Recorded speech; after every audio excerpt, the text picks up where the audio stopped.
Le doy ahora la bienvenida a Leopoldo Maldonado Gutiérrez, director regional de Artículo 19, Oficina para México y Centroamérica, desde allá, desde la Ciudad de México.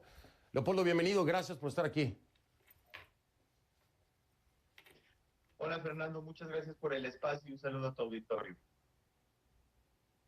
Al contrario, gracias a ti por acompañarme. Es muy importante que hablemos de esto porque todo empieza, tal vez estarás de acuerdo conmigo, Leopoldo, todo empieza como una especie de broma o como un tema planteado muy a la ligera, ¿no? Lo vimos en Ecuador, lo vimos en el propio Brasil, lo vimos en Venezuela, podemos citar muchos ejemplos, pero acaba convirtiéndose en una censura total y una aniquilación moral de periodistas y de medios. ¿Se le está dando el peso al inicio de esta sección de López Obrador que merece o crees que no?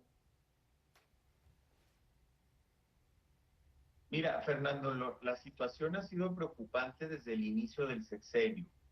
El presidente, de cierta manera, empezó siendo muy sensible con el tema de la violencia en general y en particular la violencia contra la prensa, porque hay que recordar que el primer día de su mandato asesinaron a un periodista en Nayarit, en un estado ya en el Pacífico mexicano.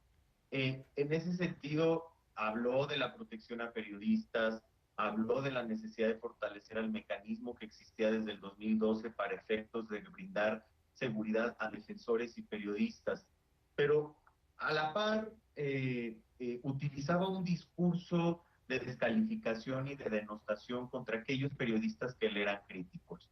Eso lo señalamos desde el principio, desde el artículo 19, que no era una buena señal, no era una buena señal, pero que todavía estaba en el camino de cambiar de posición.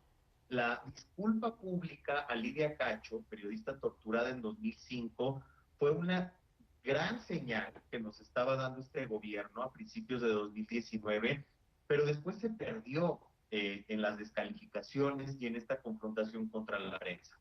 La violencia no ha cesado, Fernando, y es importante decirlo, que año con año hay más agresiones contra la prensa. El 2020 fue el año más violento del que Artículo 19 tenga registro, con 692 agresiones, una cada 13 horas contra un periodista o un medio de comunicación. Y en ese contexto es que se da un discurso estigmatizante que nosotros consideramos es previsto o valorado por otros actores políticos o privados incluso como un permiso para agredir a la prensa. Esta sección de quién es quién es un paso más en la escalada de estigmatización. Ya lo dijo el relator Pedro Vaca, reconsideren la posición de estar haciendo este ejercicio cada miércoles, no abona, es incompatible con una democracia. Es completamente incompatible con la democracia, pero va más allá, Leopoldo. Eh, Nosotros podemos ver el circo que mayormente se monta en la mañanera con, con entre comillas, lo voy a decir, periodistas que le hacen preguntas a modo, que pareciera una puesta en escena, además mal hecha, como si fuera la escuelita del Chavo del Ocho, ¿no? Y le hacen estas preguntas absurdas, a veces incluso estúpidas, para que se sirva Andrés Manuel López Obrador. ¿Por qué digo que va más allá? Porque empieza a manipular la opinión pública. Estemos claros, los medios masivos de comunicación tienen una penetración importantísima y pueden generar matrices de opinión. Pero López Obrador no está yendo solamente al tema de la crítica, desacreditar o linchar mediáticamente a periodistas y a medios, sino de generar matrices de opinión en torno a lo que a él le conviene, Leopoldo. Este es el siguiente paso. Lo vimos en Ecuador, lo viví en Ecuador, lo viví en Venezuela, y para allá va Andrés Manuel López Obrador. Creo que la visión se está quedando corta hacia el futuro con esto que inicia en sus mañaneras, ¿no lo crees?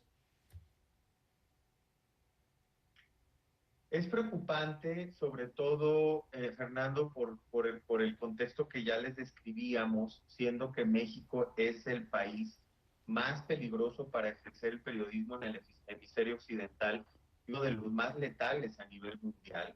No es cualquier cosa, porque como bien describes, para nada el contexto latinoamericano es uno afable al periodismo. Al contrario, tenemos vastas experiencias de censura en el pasado y en el presente. Y el hecho de que México encabece esta lista de países más peligrosos en la región nos habla de la situación que se está viviendo. Hay una serie de factores, viene arrastrando una serie de resabios de autoritarismo, el control de la publicidad oficial, la violencia contra la prensa, la concentración mediática, las componendas entre poder público y poder corporativo, mediático en algunas regiones. Y López Obrador presenta esta cara del periodismo de manera negativa en el sentido de lo que es crítico en contra de él, pero no necesariamente para democratizar a los medios, que es una asignatura pendiente en México y en toda la región, sino para que, como antes adulaban a unos, ahora hablen favorablemente de él. Eso es lo preocupante, porque hemos tenido oportunidad de, por ejemplo, regular la publicidad oficial, que ha sido declarado por nuestra Suprema Corte como una forma de censura sutil, como una forma de premio y castigo a las líneas editoriales, y este gobierno claudicó a esa oportunidad, no quiso hacerlo. Entonces, yo creo que más bien, como tú dices, el viraje es bastante preocupante, por lo menos es políticamente irresponsable en un país que matan a periodistas cada mes o cada 2 meses. Recientemente mataron a 3. Entonces, más bien lo que estaríamos esperando de un jefe de Estado es que se ponga al frente de una estrategia de prevención y protección frente a la violencia contra la prensa. Sí, sí, no, estoy completamente de acuerdo contigo, pero bueno, vamos a seguir hablando del tema porque te das cuenta de inmediato que es una vergüenza, de verdad que es una vergüenza, es impresentable, es deleznable completamente la respuesta que da Andrés Manuel López Obrador cuando, precisamente basado en esto de quién es quién, le preguntan acerca de los asesinatos de periodistas en México y de manera cínica contesta que no es una decisión del Estado.